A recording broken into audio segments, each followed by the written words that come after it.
that anymore. That sentence stuck with me, not because it made sense, but because it didn't. It was the kind of sentence someone says when they believe rules don't apply to them, and over the next few weeks, she proved it. She kept coming every morning, every evening, sometimes in the middle of the day, just because she could. Each time a little faster, a little louder, a little more aggressive. My gate meant nothing to her. My signs meant nothing. My warnings meant nothing. But it wasn't just about convenience. It never is. It was about power. She had discovered that using my road shaved a few minutes off her commute from the upscale housing development she lived in. And instead of asking, she decided it was hers. Decided that decades of history could be overridden by her opinion. And the worst part, she didn't hide it one afternoon. I watched her bring a car full of potential buyers down my road, laughing, pointing, talking like they were on some kind of tour. "This is part of the community access," he told him. I felt something inside me tightened out, because now it wasn't just trespassing that she was selling my land that night. I didn't sleep. Not because I was afraid, but because I understood something clearly for the first time. If I didn't stop her, she wouldn't stop. And if I let it continue, I wouldn't just lose a road. I'd lose everything the next morning. Things got worse. I was moving a pregnant heifer carefully, slowly, when I heard that engine again. She didn't slow down this time. Didn't hesitate. She came straight through like nothing in front of her mattered. I stepped into the road and raised my hand. She accelerated. For a split second, I genuinely believed she was going to hit me. She swerved at the last moment, missing me by inches. The heifer panicked, slipped, and went down hard. I heard the impact before I saw it. That sound stays with you. It's the sound of something breaking that shouldn't break. She didn't stop, didn't look back, just kept driving. Dust swallowed her car as it disappeared, like she'd never been there. But I stood there in silence, staring at that injured animal. And I knew something had crossed a line that couldn't be uncrossed. That wasn't ignorance anymore. That was deliberate. That was war. I spent the rest of that day helping the animal recover, but my mind wasn't on the work. It was on her, on what she was doing, on what she thought she could get away with, and on what I was going to do about it. Because I had a choice. I could keep trying to reason with someone who didn't respect reason, or I could make sure she never had the chance to do it again. That night, I made my decision, but I didn't act immediately. I watched, I documented, I prepared, because if you're going to fight someone like her, you don't do it halfway, you do it right. Over the next few weeks, I installed cameras quietly, strategically. Every entrance, every angle, every inch of that road was covered, and what I captured was worse than I expected. Not only was she using the road daily, but she was bringing others, buyers, neighbors, friends, sometimes even groups. They'd stop, take pictures, walk around like it was public land. I logged everything, dates, times, license plates, conversations. I built a record so detailed it couldn't be ignored. Meanwhile, she escalated noise complaints, false reports, calls to local authorities claiming I was blocking community access. At one point, she even left my gate open overnight. That was the moment I realized something critical. This wasn't about access anymore. She was trying to force a situation where my land would be declared shared through pressure, inconvenience, and manipulation. She wanted me to give up or break, but I didn't. Instead, I went deeper.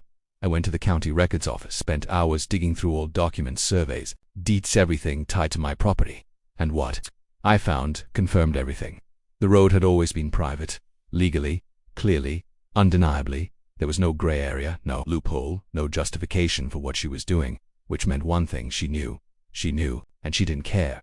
That realization changed everything, because now I understood the truth. She wasn't confused, she wasn't mistaken, she was betting that I wouldn't fight back. And that's when the situation shifted, because I wasn't just defending land anymore, I was defending principle. And that's something you don't compromise on. A few days later, I got confirmation of what I had suspected all along. Through a contact in town, I learned she had been advertising exclusive rural access as a selling point for properties in her development. She had deals pending, money on the line, and all of it depended on something she didn't own. That was her weakness, and she knew it. That's why she was pushing harder, faster, more aggressively. Because if she failed to deliver, everything would collapse. That night, I sat on my porch, looking out over my land. The same land my grandfather had worked, the same land my father had protected, the same land I wasn't about to lose to someone who thought rules were optional. And I made a decision. Not emotional, not impulsive, calculated, final. If she wanted to ignore boundaries, I would make one she couldn't ignore. Something permanent, something undeniable, something that didn't require arguments, explanations, or patience. Because some people don't understand words, they understand consequences. And I was about to give her one she'd never forget. But I also knew something else. Once I started, there would be no going back. No middle ground, no compromise. It would end one way or another. And I was ready for that because this wasn't just about a road. It was about respect. It was about truth. And it was about making sure that no one ever tried to take what wasn't theirs again. The next morning, I picked up the phone and everything started moving fast. Faster than she could react. Faster than she could react. Faster than she could stop. Because for the first time since she showed up, I wasn't responding anymore. I was acting. And she had no idea what was coming. By the time she realized what I was building, it was already too late. Construction started before sunrise on a Monday. No announcements, no warnings, no drama, just action. The sound of heavy machinery rolled across the ranch as the first trucks came in. Steel, concrete, equipment. Everything had been arranged days earlier. Permits cleared. Measurements confirmed. Boundaries marked down to the inch. I didn't rush into this. I planned it. Because when you deal with someone who bends rules, you don't leave gaps. You close them completely. The foundation digging began. Just after dawn. Deep. Solid. Permanent. This wasn't some simple fence she could cut or drive around. This was something designed to end the problem forever and right on schedule. She showed up, her car came flying down the road like always, but this time it didn't get far. She slammed the brakes when she saw the equipment, the workers, the digging. Then she stepped out. Angry, confused, threatened. What is this? She snapped, walking toward me like she still thought she was in control. I didn't raise my voice. Didn't argue, didn't explain more than necessary. Construction, I said calmly. You can't do this. She shot back instantly. This is a shared access route. It's not, I replied. And it never was. She laughed, but it wasn't confident anymore. It was sharp. Defensive. I'll have this shut down by noon. I nodded slightly. You're welcome to. Try. That was the first time I saw doubt in her eyes, just a flicker. But it was there because deep down, she knew. She'd built everything on a lie. And now reality was being poured in concrete right in front of her by mid-morning. She had already made her moves. Calls. Complaints. Pressure. A local inspector arrived, clearly sent in a hurry. He walked the site, checked documents, reviewed permits. I handed him everything without a word. He flipped through it slowly, carefully, then looked at her. Everything is in order, he said. Just like that, her first line of attack collapsed. But she didn't stop. People like her don't stop when they're wrongly stop when they're forced to. The next day, things escalated. When the crew arrived, part of the foundation setup had been damaged overnight, not destroyed but tampered with, enough to slow things down. I didn't need to guess who was behind it, but I didn't recuse. I checked the footage, and there it was, late night. A figure trying to pull apart materials, clumsy, rushed, desperate, not someone experienced, someone. Panikina told me everything I needed to know.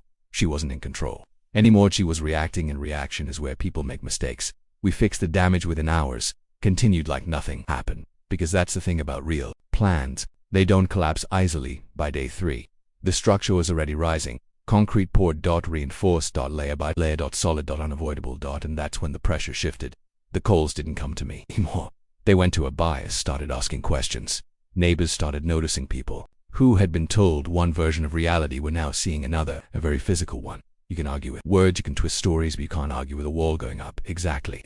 Where you said access existed, truth has a way of becoming obvious. When it's standing right in front of you by the end of the week, the situation started cracking on her side. One deal fell through, then another, each one tied to promises she couldn't fulfill anymore, access she couldn't provide, control she never actually had. I didn't celebrate, didn't react. I just kept building. Because this wasn't about revenge, it was about ending something that should never have started. And then she came to me alone, no attitude, no audience, no performance, just desperation. She walked up slower this time, careful, measured, like someone who finally understood they were losing. We need to talk, she said. I kept my distance. I'm listening. Her tone softened. I think we can come to an agreement.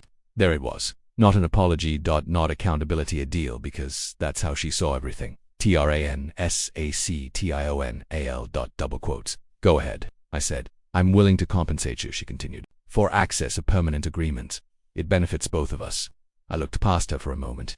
At the nearly completed structure, at the workers finishing the final sections, at the future already being built, then back at her. No, he said simply. She blinked, caught off guard. You haven't even heard the amount. I don't need to.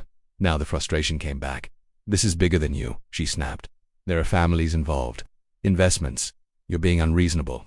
That word again, unreasonable. People like her use it when they can't control you. I stepped forward slightly.